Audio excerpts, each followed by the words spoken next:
Shalom, I'm Darren with the Minute Torah. I pray you're having a wonderful week. We've got some amazing things to share with you this week. This week's Torah portion is the very first portion of the book of Leviticus, Vayikra. And so we're going to be sharing that. But first thing I want to do is I want to make sure that you have signed up for a chance to win our Haggadah Bundle Giveaway. Just want to remind you guys that we are giving away a bundle of 5 of our Haggadahs, couple of Redemption Haggadahs for Passover. We're going to be having the drawing just barely over a week from the time you see this recording, and it's going to be March 15th. So if you haven't signed up, if you want a chance to win, sign up now. We're going to give it away. We're going to give a bundle of 5 of these away, and we're going to also give it a couple of singles away as well. And so that'll be a total of 7. But if you want to get in on this, be sure to check out the video below that gives you details on how to enter that contest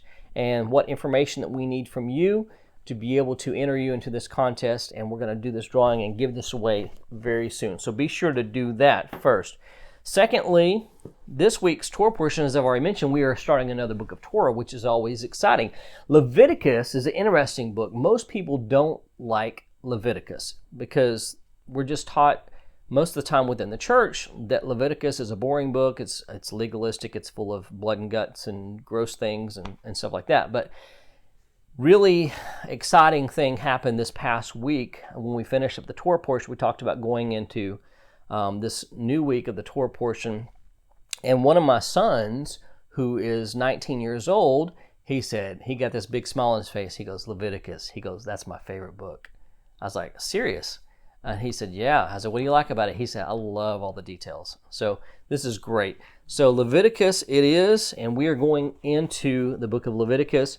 The commentary this week is on Parshat Vayikra. That's just the Hebrew word for the book of Leviticus based on the first word of the book. And this commentary is called Beam Me Up, Scotty. So if you're a Trekkie, you'll know what I mean.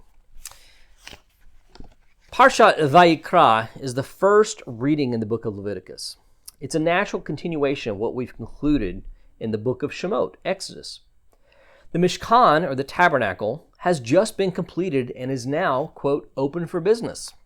Thus, the book of Leviticus begins by spelling out the operational procedures of the tabernacle, describing what kinds of offerings may be brought, parameters of these offerings, and how they are to be offered. Within these descriptions are various kinds of offerings, all of which require the blood of animals, except for a handful of offerings from the produce of the field. When most people think of the sacrificial system, they immediately see the sole function of these animals as a means of dealing with sin. However, as we learn about these offerings, the topic of sin doesn't come into the picture until much later. In the list of various sacrifices described in the book of Leviticus, the olah, the whole burnt offering, is the very first on the list. It is typically described as a whole burnt offering because it is entirely burnt up. And this is a description from Leviticus chapter 1, verses 2 and 3, and then verse 9. It says, when any one of you brings an offering to the Lord, you shall bring your offering of livestock from the herd or from the flock. If his offering is a burnt offering from the herd, he shall offer a male without blemish. He shall bring it to the entrance of the tent of meeting, that he may be accepted before the Lord. And the priest shall burn all of it on the altar as a burnt offering, a food offering, with a pleasing aroma to the Lord. And as we can see by the very first of these instructions, the primary function of the offerings is simply to draw near to God. As a matter of fact, the Hebrew word for offering is korban, which is from the root karav, which means to draw near. But some may object that these sacrifices are indeed associated with sin, especially since atonement is explicitly mentioned in the instructions for the olah. Leviticus chapter 1, verse 4, right in the middle of the section that we just read, says, he shall lay his hand on the head of the burnt offering, and it shall be accepted for him to make atonement for him. The problem with this is that atonement, the word kafar in Hebrew, was made not only for people, but also for objects within the tabernacle. And you can see Exodus 29:37 or chapter 30, verse 10 for examples. Does this mean that these objects had sinned? No. It simply means that they needed some covering, some kafar, which means covering, in order to enter into the presence of the Almighty. Does this mean that the blood of the animals was a protection against the wrath of God, as many teach? Actually, the concept of sacrifices being offered to appease God's wrath is completely foreign to the Bible outside of one passage that has been misunderstood. Romans 5 and verse 9 says, Since therefore we have now been justified by his blood, much more shall we be saved by him from the wrath of God. In context, Paul is simply stating that the death of the Jewish Messiah was not only to deliver his own people from their sins, but also former pagans. The very next verse also tells us that his resurrection brought us salvation. It says, For if while we were enemies, we were reconciled to God by the death of his Son, much more now that we are reconciled, shall we be saved by his life. That's the very next verse, verse 10. Returning to our topic, we have an unresolved issue. If the death of these animals wasn't for sin, and it wasn't to appease God's wrath, then what did it accomplish? First, we need to understand that the point of the sacrifices was not the death of the animal. Killing an innocent animal doesn't do anything on my behalf. Unfortunately, however, the death of the animal is a byproduct of the true reason these animals were slaughtered in the tabernacle and in the temple. The Torah spells out the purpose of ritual slaughter a little later in the book of Leviticus, chapter 17, verse 11.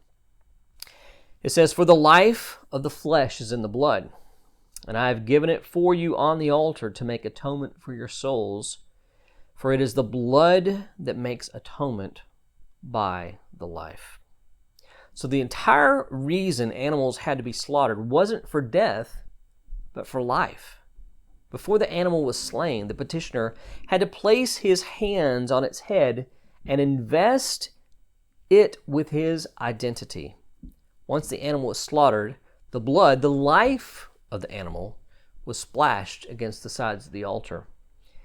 As we have previously discussed in 5-Minute Torah, Volume 1 in Parshat Acharei Mot, which is in the book of Leviticus as well, the tabernacle functioned as a type of bridge or gateway that linked heaven and earth. The altar can be seen as a portal that leads from one dimension to another. As the blood of the sacrifice was splashed on the altar, it was as if the soul of the petitioner had walked straight into the presence of the Holy One of Israel. It brought him into oneness with his God. From this perspective, the blood of bulls and goats, which were never able to take away sins, according to Hebrews chapter 10 and verse 4, was the link between God and man, giving the petitioner an opportunity to do something only the Kohen Gadol, the high priest, was able to do when he entered the Holy of Holies one day a year. It was an opportunity for the average person to say, "Beam me up, Scotty," and immediately enter the presence of the divine King of the universe. Were sacrifices legalistic? No. They were an opportunity for the average person to enter God's manifest presence, just like the high priest. Maybe the next time we study the sacrificial system, we should be thinking about the incredible gift God gave to humans and feel a sense of remorse that this system was taken from us nearly 2,000 years ago. Again, this is 5-Minute Torah, Volume 3, and it's available in the link below. But this is a foundational concept that we need to really have to be able to build on and understand anything else. We need this to understand the sacrificial system. We need this to understand the work of Yeshua, the offering of Yeshua, the sacrifice of Yeshua, the death of Yeshua, and so forth. We need to know this because this gives us the premise to show that what Yeshua did wasn't in conflict with what the priesthood on earth was doing, the sons of Aaron and so forth. These weren't two things that were in conflict with one another. They complemented one another. They worked in two different venues, two different places, two different modes, they accomplished two different things. And so the blood of Yeshua was never meant to replace the blood of animals, because that would have been a very costly substitute for something that that wasn't as costly. Because the blood of animals, if Yeshua had died so that there no longer be sacrifices, he's essentially dying on behalf of the animals rather than us.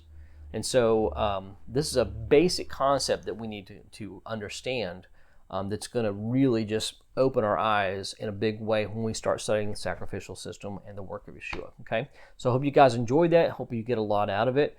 There's one other thing that I would like to talk about in this video this week, and that is I get a lot of emails and things from people asking, well, hey, how, help me understand Messianic Jewish prayer, because this is a big topic. I really don't have anybody to help me. It's overwhelming and so forth.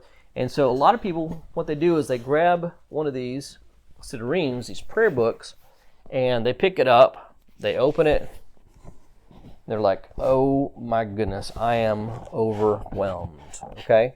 Because this is it's a huge book, and it's confusing for people that don't know how to navigate it.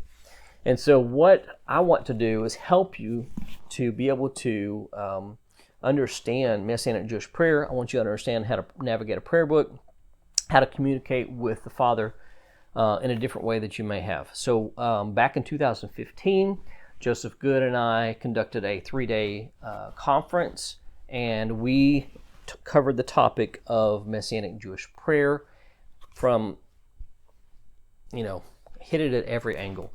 Covered a lot of territory in those 3 days, and we talk about what is prayer, what is our obligation to pray, what is a prayer book, what is a Siddur, and how do we navigate it, where do these prayers come from, and so forth, and just a lot of information. We even have a session specifically geared towards women in prayer, taught by Joseph's wife, Debbie Good. Amazing session. And anyway, we've made the audio for this conference available completely for free on our website. You can use the link below to get to those. It's 13 sessions. It's a lot of information, but it's going to give you a great foundation to understand prayer, specifically Messianic Jewish liturgical prayer. We also created a Siddur for the conference that we gave out at the conference, and we have this now back in stock, available through our print-on-demand system in Amazon. And it is called Tefillot Tamid, basically the continual prayers, the daily prayers. And this is a very abbreviated Siddur or prayer book that will help you just to become familiar with some of the prayers on a day-by-day basis. This is only for the morning prayers and the afternoon prayers, Shacharit and Mincha. And this is, like I said, a streamline. It's not at all of the prayers, and it is very streamlined. It's my own translation for a lot of the stuff, and we've included the Avinu, the Our Father, and it's just a standard translation there. I've taken the Delitzsch Hebrew and my translation. So anyway, you can grab a copy of this on Amazon. You'll also see it on our website, a link to purchase it as well. And just want to remind you, by purchasing products like this, it helps us to continue to help you, and it also helps you by giving you resources to continue your spiritual education and to create new spiritual habits and things of that nature. So thank you in advance for those of you who are going to make use of these resources and help the work of Minute Torah and us keep going with things. So that's all I have for this week. And one other thing. I would like to be able to name these weekly updates and Torah commentaries on the weekly Torah portion something that's a little catchy. So if you have any ideas that we can use going forward, please give us, either put it in the comments below or send us an email. Let us know your creative idea, and maybe we'll use it. We'd love to do something like that. So thank you again for your help, and I pray that you guys have a wonderful week, that you're blessed, and that you are able to go out, shine your light so that others may see your good deeds and glorify your Father in heaven. So have a wonderful week. Shavua Tov from Minute Torah.